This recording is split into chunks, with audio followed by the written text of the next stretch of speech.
for the most part, I thought they played very well. And like I said, every throw was challenged. And I can't ask them to do much more than that, but then to knock the ball out too. Then when you start doing that, then you maybe start making All-American teams and things like that. So, the long point there is just like to see them make more plays on some of the shorter routes, and then when you're in position, finish the job. Yeah. How was Brendan Schooler able to kind of move up to that backup spot? I'm not sure what's going on with Jairi, if he's hurt or something or what, but how did he kind of leap up into a pretty important role? Did you see him on the kickoff team? I did. Just watch him. Yeah. Just watch him. Now, I don't want to put any undue pressure on Brendan, but his high school football coach is Bob Johnson, who's one of the really legends in all of high school football, and runs one of the best high school programs in the country.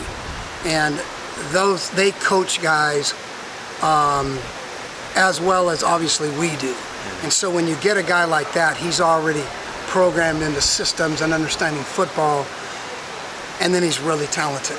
And amazing instincts, great ball skills. And I don't want to, again, put undue pressure, and I don't think I can.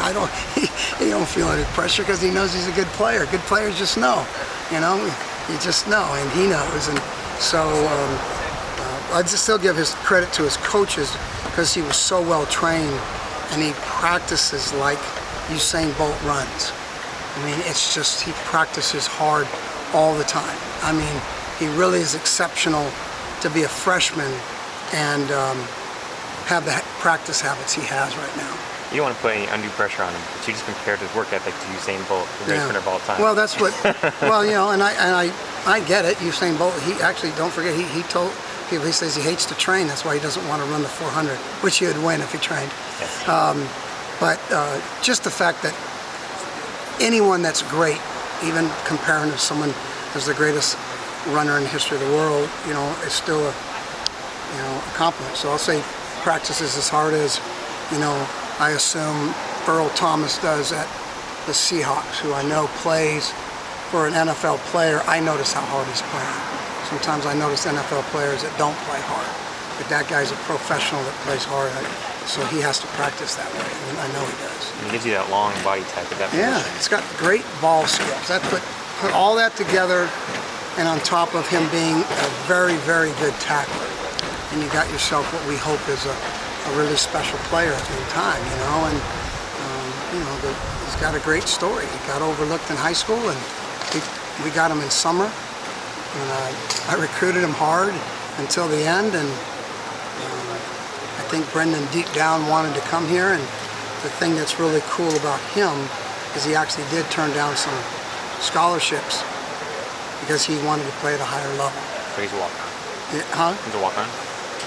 No, he's on scholarship now. Yeah, and we offered him in the summertime. Okay. Yeah. That's an unusual one. Have you ever had a guy offered and accept that late in a long time?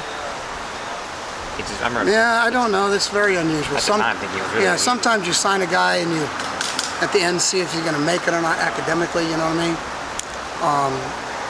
And so that's the reverse. You get him, and then he doesn't make it. Yeah. In this case, we didn't get him, and he made it, and we got him. So yeah, I'd say that's very rare, but really, I thank his coaches for really helping with the process. And he's got a little brother down there that I like to get to. Don't say that in the papers. Whatever you do, that's get me fired. Just to be clear, he was being patient. I remember a couple weeks ago he said that he may have had to wait for just make sure he had that one credit finished. So was it just it was just is that why he waited so long to make a college decision? I think that had something to do with it. They weren't sure because there's new NCAA rules that you can actually have a partial qualifier, redshirt him, sits out a year, gets 4 years. So that's what the thought was at one time, but it all worked out. And I don't even know how to ask. We have to ask Leanne and the people that do compliance. We don't get near compliance. I don't know anything. I know nothing. Schooler's a big guy for a cornerback. Do you think he adds a bit of physicality to that group? Who's that? He's a big guy for a cornerback. Do you think he adds a bit of physicality to that group? Hell yeah. Yeah, absolutely. no question. Bigger athletes are always better athletes. I learned that growing up. When I started meeting the bigger, better guy than me, I started going, dang, he's just like me, but he's a lot bigger. And that's key. That's like LeBron James. He's 6'8", weighs 270 pounds, and he runs like a point guard. And you go, that's not fair, but bigger and better. Mike Trout, hockey, basketball, football. I mean, it's a nice thing to have when you're bigger, better, and you have the talent level too. Speak the devil, there he is. Staying out late, although I had to run in them.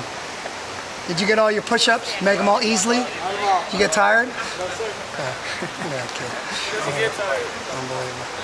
A lot of emailers ask me about Brady Breeze. I always not in line to play right now, but like, is there just in general like? Well, no, he hurt his knee a little bit, so he just got back full today. So he's been playing with a thing on his knee, and you can see it. He wasn't quite ready. He'd go in and out, and it's just at a critical time of evaluation when he didn't get to go. So this time next year, I'm sure he'll be ready. He's a lot like Brendan in terms of his intelligence and toughness and ball skills, those kind of things. So he'll be a guy here, definitely be a guy. Hey, last thing for me, just big picture is going back to the Vegas Bowl 06. Can you trace back the kind of massive changes you guys did after that season to that BYU performance? I'm thinking about Bronco. Or were those changes going to be coming anyway, or did that beat down? You can ask Bronco because that's where it started. Yeah. I went to New Orleans at the clinic, coach's clinic in New Orleans, and usually go and have a good time. But I decided after that miserable season to go listen to some people talk, and I heard Bronco was talking, so I went in and listened to him, and it's like listening to John Maxwell talk. He was beyond brilliant. I coached him in college. I played with his brother.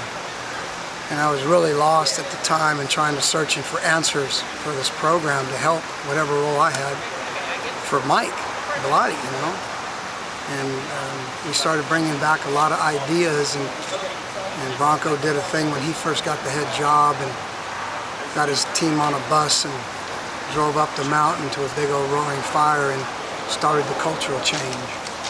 So over the course of about 6 months or so, maybe not even that long, Mike wanted new ideas. He wanted to make us think about things, and I stole everything from Bronco. And I got it to Mike, and lo and behold, Mike did it. And that was the first day. That was Chip's first day. We got in a bus and we went over to Camp Harlow, and Chip Kelly's over there. What did I get myself into? That started the culture change. And he really gave a lot of credit to Mike Bellotti, because he wanted ideas. We presented ideas, and I stole some ideas, and we went with it. And since then, I think the results are pretty classic. And that's what, the next day after that, Chip said, "Why don't we just win the day?" And that was the pinpoint of all of it. It's a good story. I told you, man, it's a book. I know. You made sure. Off the record. Stop.